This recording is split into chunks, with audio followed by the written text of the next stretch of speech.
మంత్రి నిమ్మల రామానాయుడు గారు బాగా ఫేమస్ అయ్యాడు. ఎప్పుడంటే ఎన్నికల సందర్భంగా, అదేవిధంగా ఎన్నికలకు ముందు భలే ఫేమస్ అయ్యాడు. సైకిల్ వేసుకొని ఇంటింటికి తిరుగుతూ ఆయన మెడలో గమ్మత్తుగా తెలుగుదేశం పార్టీ జెండా, బీజేపీ పార్టీ జెండా, జనసేన పార్టీ జెండా, 3 జెండాలు వేసుకొని సైకిల్ వేసుకొని ఇంటింటికి వెళ్ళి ప్రచారం చేస్తుంటాడు. నీకు 15,000, నీకు 15,000, నీకు 18,000, నీకు ఏ విధంగా చేశాడో మనం చూసాం. కనిపించిన వాళ్ళకంతా కూడా రోడ్డు మీద అవ్వ కనిపిస్తే, తాత కనిపిస్తే మీకు పెన్షన్ 4,000, రైతు కనిపించాయంటే మీకు 18,000, 20,000 అంటాడు. ఇంకెవరన్నా చిన్నపిల్లలు ఎవరు కనిపిస్తే నీకు అమ్మకు వందనం ఏంది 18,000, 20,000 అని చెప్పేసి ఏం చెప్పించారు. అసలు నిమ్మల రామానాయుడు గారు భలే ఫేమస్ అయ్యాడు. అద్భుతంగా చేశాడు. ఆయన ప్రచారం మాత్రం మామూలుగా చేయలే, బీభత్సం చేశాడు. ఇంట్లో ఎంతమంది ఉంటే ఇంకంతమందికి, ఇదిగో మీకు ఎంతమంది పిల్లలు ఉన్నారు, 1, 2, 3, అందరికీ అమ్మకు వందనం, నీకు 18,000, నీకు 18,000, నీకు 18,000. తర్వాత ఆ వీడియోస్ కూడా ఏ విధంగా సోషల్ మీడియాలో వైరల్ అవుతున్నాయో కూడా మనం చూసాం. ఎక్కడైనా ఏదైనా ఫంక్షన్ జరిగితే కూడా అందరూ కూడా నీకు 15,000, నీకు 18,000 అని చెప్పేసి రామానాయుడు గారిని ఆ డైలాగ్ని బీభత్సంగా వాడేసుకుంటున్నారు. బీభత్సం అసలు మామూలు కూడా కాదు. అదేవిధంగా ఎక్స్ప్రెషన్ చెప్పాలంటే వాలంటీర్ల గురించి ఏదైతే జగన్మోహన్ రెడ్డి గారు గతంలో 5,000 రూపాయలు ఇచ్చి వ్యవస్థను నడిపించాడు. తర్వాత దాంట్లో ఆఫర్లు కూడా ఇచ్చారు జగన్మోహన్ రెడ్డి గారు. మీకు ఇది ఓన్లీ టెంపరీ మాత్రమే, మీరు జాబ్ కూడా ట్రై చేసుకొని మంచి జాబ్ దొరికిందంటే వెళ్ళిపోవచ్చు, మీకు చేదోడు వాదోడుగా 5,000 రూపాయలు ఉపయోగపడతాయి, ఇదైతే పర్మనెంట్ కాదని చెప్పేసి ఆనాడు జగన్మోహన్ రెడ్డి గారు చెప్పి నియమించాడు. తర్వాత వాలంటీర్ వ్యవస్థ ఏ విధంగా పనిచేసిందో, ఎంత అద్భుతంగా పనిచేసిందో కూడా మనం చూసాము గత 5 సంవత్సరాల్లో. కోవిడ్ టైంలో ఎస్పెషల్ చెప్పంటే కోవిడ్ టైంలో అసలు ఇంకా వాళ్ళకి దండం పెట్టచ్చు, అంత సేవ చేశారు. సొంత బంధువులు, సొంత కుటుంబ సభ్యులు కూడా పట్టించుకోకపోతే వాలంటీర్లు స్వయంగా చాలా అద్భుతంగా పనిచేస్తారు. అసలు వాళ్ళ వాలంటీర్ వ్యవస్థలో ఎక్కడన్నా చిన్న పొరపాటు ఉంటే ఉండొచ్చేమో, కానీ వాలంటీర్ వ్యవస్థ ద్వారా వైఎస్ఆర్ కాంగ్రెస్ పార్టీకి నష్టం జరిగిందే తప్ప ప్రజలకు మాత్రం ఎక్కడెక్కడ నష్టం జరగలేదు. పార్టీకి నష్టమైంది అంతే. ఇదేమో ప్రజలకు మంచి చేయాలని చెప్పేసి జగన్మోహన్ రెడ్డి గారి పార్టీ పెట్టి అధికారం రావడం జరిగిందే తప్ప ఆయన ఇప్పుడు ప్రజలని చెప్పేసి అంటూ ఉంటాడు. అదేవిధంగా ఇక్కడ మెయిన్గా చెప్పాలంటే వాలంటీర్ గురించి నిమ్మల రామానాయుడు గారు, మీకు 5,000 కాదు, మేము అధికారంలోకి వచ్చిన తర్వాత 10,000 ఇప్పిస్తాం, మిమ్మల్ని అంతా కూడా పర్మనెంట్ జాబులుగా చేపిస్తామని చెప్పేసి ఏ విధంగా వాలంటీర్లు మభ్యపెట్టాడో కూడా మనం చూసాం.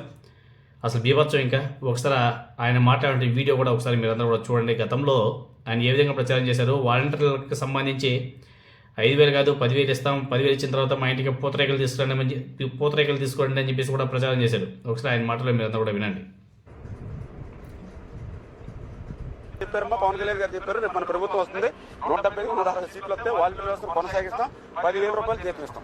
రేపు పొద్దున మళ్ళీ మన ప్రభుత్వంలో అన్నయ్య నీ ప్రభుత్వంలో 10,000 అందుకున్నాను నేను అని మళ్ళీ మన చించినాడు ఫేమస్ పూతరేకలు ప్యాకెట్ రోడ్డు పట్టుకుని రావాలి. మళ్ళీ మా ఇంటికి మన చించినాడు ఫేమస్ పూతరేకలు ప్యాకెట్ రోడ్డు పట్టుకుని రావాలి. మళ్ళీ మా ఇంటికి నాది బాధ్యత. హ్యాపీగా 5 సంవత్సరాలు కష్టపడ్డాం, కష్టపడాలి. 5 సంవత్సరాలు కష్టపడిన సిట్లు అవ్వాలి, రోడ్డు మీద పడితే ఎట్లాగా? రేపు పొద్దున మళ్ళీ 10,000 రూపాయలు ఇస్తాం, హ్యాపీగా చేసుకో ఉద్యోగం. మళ్ళీ అన్నయ్య నీ ప్రభుత్వం నాకు 10,000 అందింది, మళ్ళీ మంచి చించినాడు పూతరేకల ప్యాకెట్ పట్టుకుని మా ఇంటికి తిరిగింది. సంవత్సరాలు ఖాళీ చేయాలి, జీతాన్ని పనిచేశారు కదా 5,000 రూపాయలకి. రేపు చంద్రబాబు నాయుడు గారు 10,000 రూపాయలు ఇస్తా ఉన్నాడు. హ్యాపీగా సంతోషంగా రేపు మళ్ళీ లైఫ్ సెటిల్ అవుతుంది అమ్మా.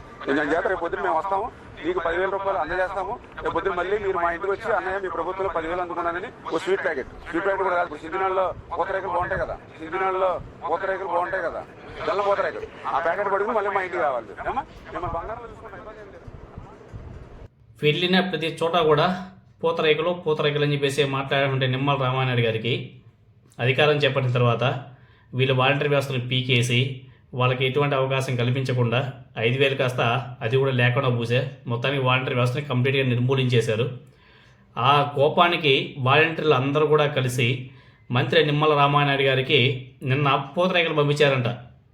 ఆయన గతంలో మాట్లాడే మాటలు అవే కదా పూతరేకలు, ఆ పూతరేకలు పంపించారంట. అది కూడా ఎట్లా పోస్టల్లో పూతరేకలు పంపించారంట నిమ్మల రామానాయుడు గారికి. మామూలు కూడా కాదు, ఎవరు మామూలుగా ఉంటుంది వాలంటీర్లు పెట్టుకుంటే. వాలంటీర్ వ్యవస్థ కొనసాగింపు మీద ప్రభుత్వం నిర్ణయం తీసుకోవాలని చెప్పేసి కోరుతూ గ్రామ వాలంటీర్ల సంఘం నేతలు వినూత్న రీతిలో నిరసన కూడా తెలియజేస్తున్నారు.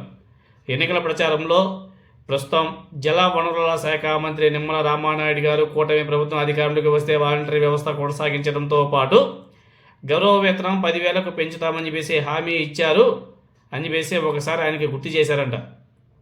పట్టుదల క్రమశిక్షణ కలిగిన వ్యక్తిగా నిమ్మల రామానాయుడు గారికి మంచి గుర్తింపు ఉంది అని చెప్పేసి ఈ నెల 17వ తేదీన జరిగే రాష్ట్ర మంత్రివర్గ సమావేశంలో వాలంటరీ వ్యవస్థ కొనసాగించేలా చర్చించి శుభవార్త చెప్పాలని చెప్పేసి కోరుతూ ఆయనకు పూతరేకులను పోస్ట్ ద్వారా పంపాము అని చెప్పేసి యూనియన్ నేత గోవిందరాజులు చెప్పడం కూడా జరిగింది.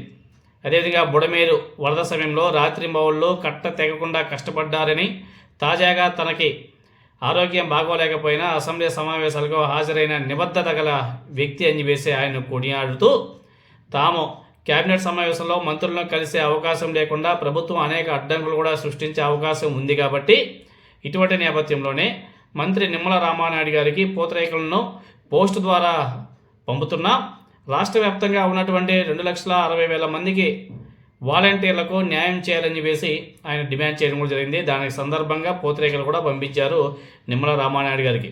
మరి రేపటి నుంచి అసెంబ్లీ సమావేశాలు కూడా కంటిన్యూ అవుతాయి కదా.